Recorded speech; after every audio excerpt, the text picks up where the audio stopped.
Assalamualaikum warahmatullahi wabarakatuh, sahabat Espero yang berbahagia. Kali ini kita akan berbincang-bincang seputar pelaksanaan ujian sekolah secara daring penuh. Untuk menggali masalah itu, kita akan berbincang dengan Ibu Farida, guru BK kelas 9 SMP Negeri 2. Ibu Farida, bisa diceritakan bagaimana pelaksanaan ujian sekolah secara daring penuh di SMP kita itu bagaimana pelaksanaan?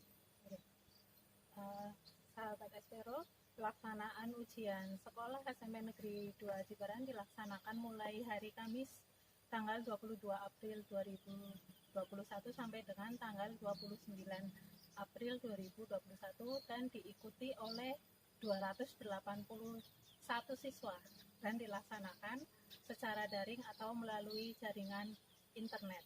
Iya, banyak sekali berarti pesertanya ya, sampai 200 lebih ya. Terus bagaimana pelaksanaannya? Alhamdulillah pelaksanaannya terbilang sukses karena dari awal pembentukan kepanitiaan ujian sekolah kami sudah mengantisipasi apabila ada hambatan-hambatan yang ditemui. Dan dalam kepanitiaan itu ada tim sukses yang terdiri dari wali kelas, guru BK, kurikulum, tim IT, dan pembinanya Bapak Seping sendiri. Berarti sudah diantisipasi kemungkinan-kemungkinan yang akan terjadi pada saat pelaksanaannya nanti. Kemudian mungkin memang betul hambatan-hambatannya itu apa saja sih? Iya, hambatannya tentu saja ada. Yang pertama tentu saja dari siswa itu sendiri. Karena hambatan terbesar adalah siswa yang kesulitan untuk bangun pagi. Karena mungkin kebiasaan setelah sahur atau setelah sholat subuh mereka tidur kembali. Lalu yang kedua jaringan internet. Ya, lalu yang ketiga ada beberapa anak yang misalkan pada saat mau ujian ternyata kehabisan kuota. Gitu. Untuk hambatan yang pertama ini ya, mungkin menurut istilah profesor kita Pak Wahid itu bangsawan, bangsanya tangin awan-awan. Nah itu bagaimana cara mengatasinya seperti apa kalau? Iya, kami jelaskan dulu ya Pak. Dalam pelaksanaan ujian sekolah secara daring, ini tim IT menghadirkan progres yang mengikuti ujian sekolah itu mulai dari 15 menit pertama nanti bisa kelihatan berapa anak yang sudah login atau mengikuti ujian sekolah. Lalu nanti ada 30 menit kemudian sampai dengan 45 menit setelah dari awal pelaksanaan itu nanti sudah terpeta anak mana yang ini belum benar-benar bangun. Nah disinilah nanti tim sukses ujian sekolah bergerak mulai dari wali kelas menghubungi wali murid yang ada di grup wali murid, lalu anak itu sendiri.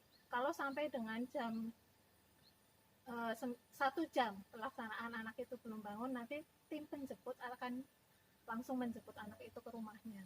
Ya, kalau kita lihat berarti memang sudah tersistem betul-betul, sudah diatur kemungkinan-kemungkinannya. Kemudian ada tim yang kompak sudah melaksanakan tugasnya sesuai dengan tupoksinya masing-masing. Betul. Ya. Iya.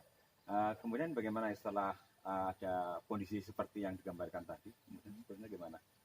Ya alhamdulillah selama ini pelaksanaan berjalan lancar dan untuk anak-anak yang dijemput itu bisa dibilang sama. Setiap dari pelaksanaan sampai dengan akhir itu hanya anak-anak itu saja. Jadi tim menjemput sudah sangat paham. Dan untuk anak yang tidak bisa mengikuti ujian, ada yang karena sakit, itu mengikuti ujian susulan ada 4 anak. Dan sudah mengikuti ujian susulan. Jadi sudah terlaksana semuanya untuk ujian sekolahnya. Ya, bahkan pada hari pertama mungkin sangat menggembirakan, malah semuanya bisa ikut ya Bu? Iya, betul. Hari pertama sukses sekali. Ya, untuk hari kedua dan seterusnya bagaimana Bu? Nah, itu sudah mulai muncul hambatan-hambatan. Contohnya ada anak yang sudah setiap hari harus dibangunkan seperti itu. Lalu ada anak yang itu tadi anak yang sakit tidak bisa mengikuti ujian. Tim penjemput sudah ke sana dan ternyata memang anak tersebut benar-benar sakit.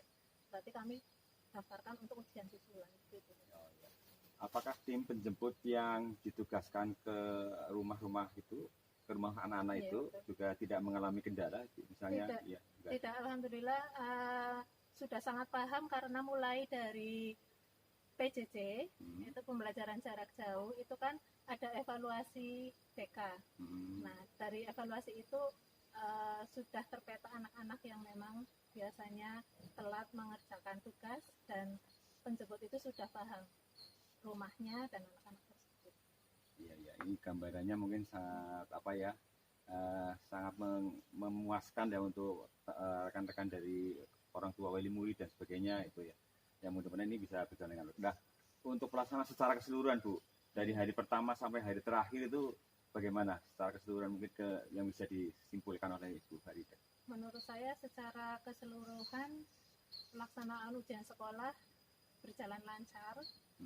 Kalaupun ada hambatan itu tadi sudah kami antisipasi, dan ada beberapa anak yang mengikuti ujian sekolah di lab komputer yang memang disediakan atau difasilitasi dari sekolah untuk beberapa anak yang contohnya pertama ada anak yang memang jaringannya itu sulit, terus ada anak yang memang sudah merasa sendiri bahwa dia kesulitan untuk bangun pagi, lalu ada anak yang ingin lebih konsentrasi, jadi mereka mendaftar dari awal untuk mengikuti ujian sekolah di sekolah dan kami fasilitasi. Terima kasih Bu Farida, sahabat Espero yang berbahagia. Demikian sekilas gambaran tentang pelaksanaan ujian sekolah secara daring penuh, dan mungkin perlu diketahui oleh sahabat Espero semua bahwa pelaksanaan ujian secara daring ini itu bukan berarti pelaksanaannya mulus, tapi ada hambatan, namun secara keseluruhan hambatannya bisa diatasi. Itu yang pertama. Kedua, untuk pelaksanaan ujian seperti ini tidak banyak sekolah yang mengerjakan, hanya beberapa saja ya. Dan alhamdulillah yang sedikit itu kita termasuk yang sukses mengerjakan. Ini mungkin jadi pelajaran untuk pelaksanaan ujian akhir tahun nanti, pelaksanaan PAT ya. Iya, mudah-mudahan PAT nanti juga terlaksana dengan sebaik-baiknya ya. Sudah ada pengalaman dari kelas 9 dalam pelaksanaan ujian sekolah secara daring. Saya kira itu sementara. Terima kasih Bu atas kesempatannya. Demikian para sahabat Espero di rumah, bincang-bincang kita dengan Bu Farida. Mudah-mudahan informasi ini bermanfaat bagi kita dan bagi Anda semua di rumah. Terima kasih. Assalamualaikum warahmatullahi wabarakatuh.